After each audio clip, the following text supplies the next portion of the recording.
After 10 months, President Biden at the White House. Let's listen. Standing together with her wife, Cherelle, in the Oval Office, I spoke with Britney Griner.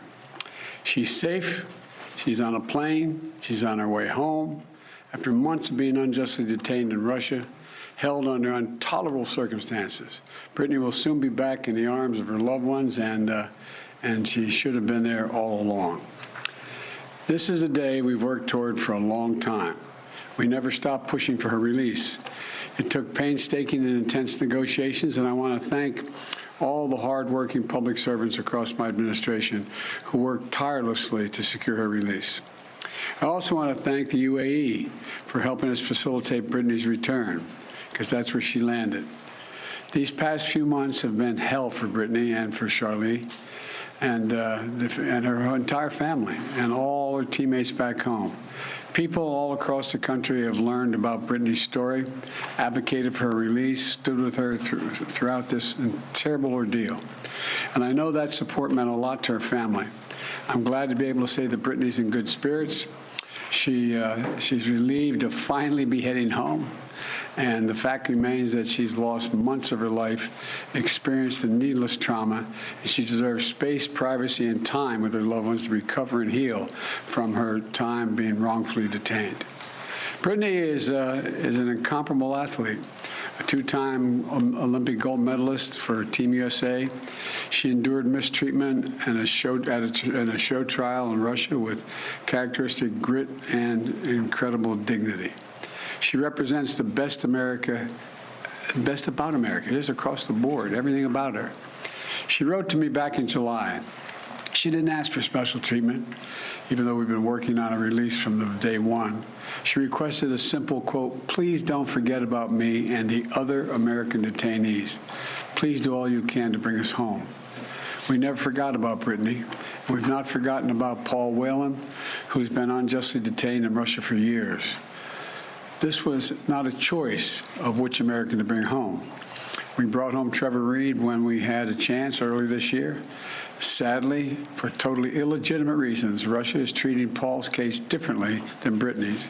And while we have not yet succeeded in securing Paul's release, we are not giving up. We will never give up. We remain in close touch with Paul's family, the Whelan family, and my thoughts and prayers are with them today. They have to have such mixed emotions today.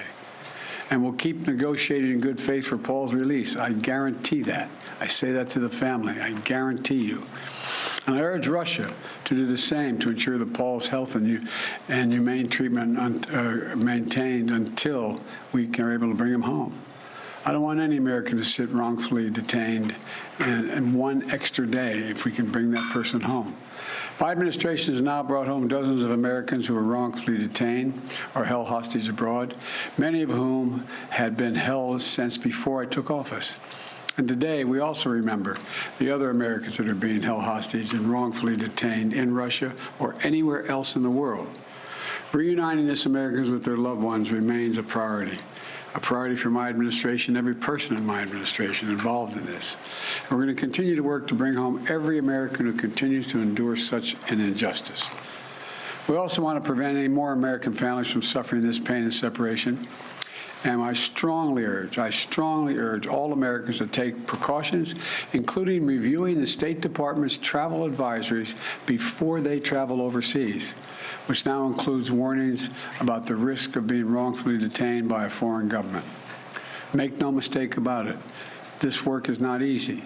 Negotiations are always difficult. There are never any guarantees, but it's my job as President of the United States to make the hard calls and protect American citizens everywhere in the world, anywhere in the world. And I'm proud that today we have made one more family whole again. So welcome home, Britney. And now I'd like to invite Cherelle to say a few words to you all. Of course, she's not excited at all about this. Cherelle, it's all yours, kiddo. Congratulations again. Thank you. So over the last 9 months, you all have been so privy to one of the darkest moments of my life. And so today I'm just standing here overwhelmed with emotions, but the most important emotion that I have right now is just sincere gratitude for President Biden and his entire administration. He just mentioned this work is not easy, and it has not been. There's been so many hands involved, and so I'd like to take a moment to just specifically mention a few. Vice President Harris, Secretary Blinken, Jake Sullivan, Josh Geltzer from the National Security Council, Roger Cartson and Fletcher, Schoen from the Hostage Envoy's Office. A special thank you to Governor Richardson and Mickey, the Mercury Players, the WNB PA, for your advocacy. And also, you guys may not know this, but my family has been tremendously supported by the Wasserman Agency. BG's agent, Lindsay Colas, has just been amazing for me and my family throughout this process. So today my family is whole, but as you all are aware, there's so many other families who are not whole. And so BG's not here to say this, but I will gladly speak on her behalf and say that BG and I will remain committed to the work of getting every American home, including Paul, whose family is in our hearts today as we celebrate BG being home. We do understand that there are still people out here who are enduring what I endured the last 9 months of missing tremendously their loved ones. So thank you everybody for your support. And today it's just a happy day for me and my family. So I'm gonna smile right now. Thank you. Thank you. Thank you all very much. Mr. President, what has Russia gotten in return, Mr. President? What has Russia gotten in return for this prisoner swap? From the White House, President Biden, Vice President Harris, and Cherelle Griner, the wife of Brittney Griner, BG, who has just been freed from a Russian prison in a dramatic prisoner swap. But Paul Whelan, who often had been mentioned in the same breath as Brittney Griner, was not freed. And Cherelle Griner right there saying she knows it's a moment of disappointment for his family, but she also smiled for the joy that she is feeling as well. Let's go to NBC's Chief White House Correspondent Peter Alexander with reaction there. Hey, Peter. Hey, Hoda and Savannah, good morning to you. We want to pull back the curtain a little bit on what we know happened already earlier this morning, as you just heard from the president. Earlier this morning, President Biden joined in the Oval Office by Cherelle Griner, who you just heard from, as well as the Secretary of State, Tony Blinken, and the Vice President, Kamala Harris, who you see there, were able to speak with Brittney Griner by phone. And then later, Cherelle Griner, Brittney Griner's wife, was able to have a private conversation by phone with her wife from the president's study. So the question now is, where does she go? Senior administration officials are telling NBC News that Brittney Griner is being flown to a military medical facility in San Antonio for care and treatment, effectively to make sure that she is physically well and to check on her. You can imagine the mental and physical ordeal that Griner would have had over the course of nearly 10 months behind bars. She was there, first detained February 17th of this year. We are told that Cherelle Griner will be flying to San Antonio, where she will have the first opportunity to greet her wife. But for the White House, this is a major diplomatic achievement. But as you note, it does come with some significant frustration, the inability to be able to get Paul Whelan home as well. Whelan, a U.S. businessman, a former U.S. Marine, remains detained in Russia. The U.S. says that his detention is unacceptable and that it is wrongful. And now, for the first time, we are hearing from the family of Paul Whelan. His brother David Whelan releasing a statement just moments ago celebrating the release of Brittney Griner, but saying, despite the possibility that there might be an exchange without Paul, our family is still devastated. I can't even fathom how Paul will feel when he learns. The exchange of Brittney Griner, we are told, came, according to U.S. officials, for a man by the name of Victor Bout, a convicted Russian arms dealer who had already served 14 years. He had 7 years left on his sentence, and it's a significant swap. This was a stinging swap for the U.S. to have to make. We are told by senior officials here that the U.S. did everything in its power to try to bring Whelan home as well, but the Russians made it very clear that it was going to be Brittney Griner or no one. The U.S. continues to deny that Whelan was a spy, but his is an espionage case. Savannah and Hoda, at this point, the Russians are not willing to turn Whelan over. Back to you. And I mean, Victor Bout, as you mentioned, obviously a convicted arms dealer referred to by some in the U.S. as a merchant of death. Wow. But it was his trade that secured the release of Brittney Griner this morning. Well, we're going to turn now to NBC's chief foreign affairs correspondent, Andrea Mitchell, who broke this story earlier for us. Andrea, good morning. Good morning, Hoda and Savannah. It is, as we say, bittersweet because Paul Whelan is not out, but you saw the joy on Cherelle Griner's face and her words with Griner being out. And I think that it's really notable in this statement from David Whelan that he says that he is so glad that she's on her way home. That as the family member of a hostage, an American hostage, he fully understands the joy of this and that the Biden administration made the right decision in bringing her home, validating the very tough decision that they had to make. And what a senior official just said to me is, we had no choice. The Russians, at the end of these negotiations where they were trying to figure out a second person, because the Russians wanted what they called parity, 2 for 2, but they wanted a spy, and the U.S. said we don't have a spy in our custody.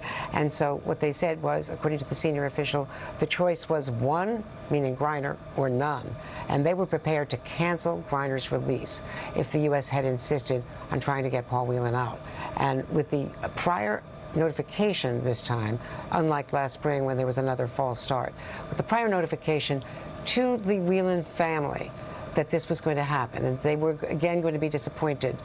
David Whelan said that that made a big difference. He was able to prepare his parents, who are 85 and 83 years old, but that Whelan will not be coming home for Christmas, but happily, Brittney Griner is. It's an incredibly thoughtful statement from David Whelan, Yes, and he indeed. does express his joy and relief for Brittney Griner, but he calls it a catastrophe for his brother. Let's talk about Brittney Griner. We don't want to miss the moment here, Andrea. She has been freed after nearly 10 months. Can you talk about the type of conditions she may have been kept in? I know at the very end there she was sent to a notorious penal colony in Russia. No, exactly. At the beginning of November, after her appeal was lost, she was taken from the detention jail where she had been at least more accessible to occasional visits from U.S. Embassy officials and taken to this penal colony. And the conditions, we understand, were terrible.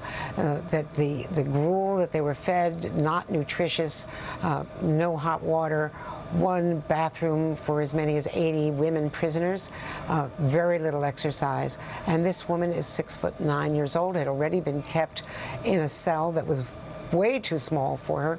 She's missed, an entire season, 10 months of physical fitness and of conditioning and of her career at the peak of an athlete's life and career. So she has suffered immeasurable loss. We're just hoping when she gets to that medical facility in San Antonio that the wonderful doctors who have taken care of all of our service members for so many years of conflicts, that they will know exactly what to do about PTSD, about whatever else she may be suffering from, and about getting her back in shape, and that's the best option, and it is, of course, nearer to Phoenix than the U.S. than being in Washington at Walter Reed or another facility. San Antonio is supposed to be a great facility. And it's worth kind of underscoring why she was arrested in the first place. They originally said that she was charged with smuggling drugs, and she was contending that she just had some cannabis oil that she had medical permission to use for some of her ailments. So that was the genesis of why. And the context at the very moment that Russia was launching its war in Ukraine. So many people, timing, Andrea, feel she was swept up in geopolitics. Absolutely. It was February 17th when they were about to launch the war on February 24th.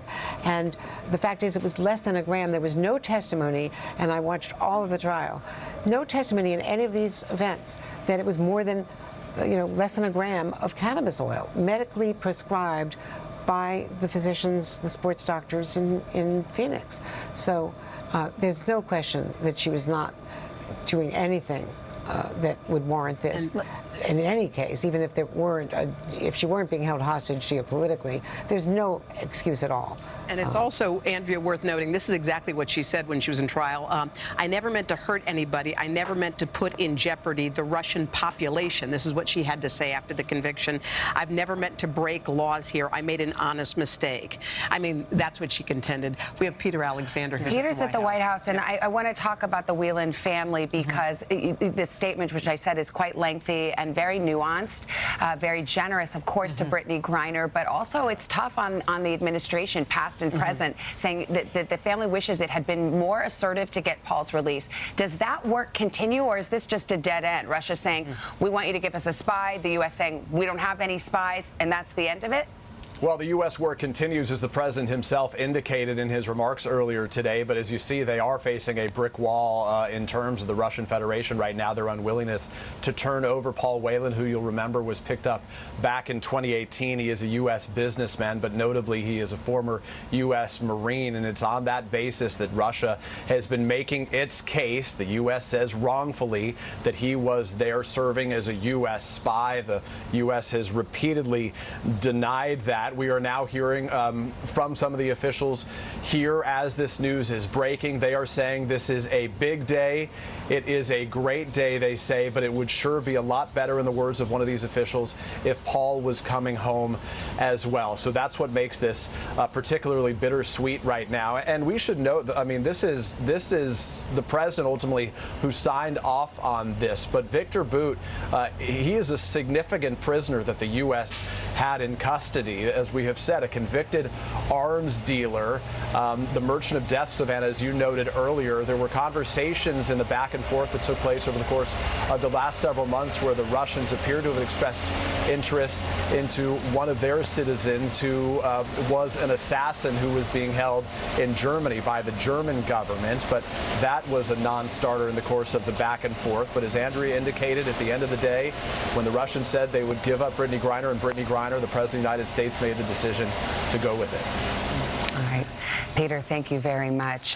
This has been an NBC News special report covering the release of Brittney Griner, and we've learned this morning she has been traded, as Peter mentioned, for a notorious Russian arms dealer who had been convicted and served about 3/4 of his sentence, Victor Bout. That trade has secured her release. She is en route to San Antonio, where we understand she'll be receiving medical treatment. And it was nice to see her wife, Cherelle, up there at the podium saying that at this moment, although there's still a lot going on, she's going to take this moment to pause and smile. So it's important to mark the moment, what has happened today. Absolutely. A lot of work behind the scenes, some false starts that we had seen earlier, reports that there would be a prisoner swap. It did not pan out. They continued to work on it. These images coming to us from the White House, from inside the Oval Office this morning. We'll continue to keep a close eye on it. We'll bring you any updates, more coverage on NBC Nightly News and on NBC News Now. For now, most will go back to today.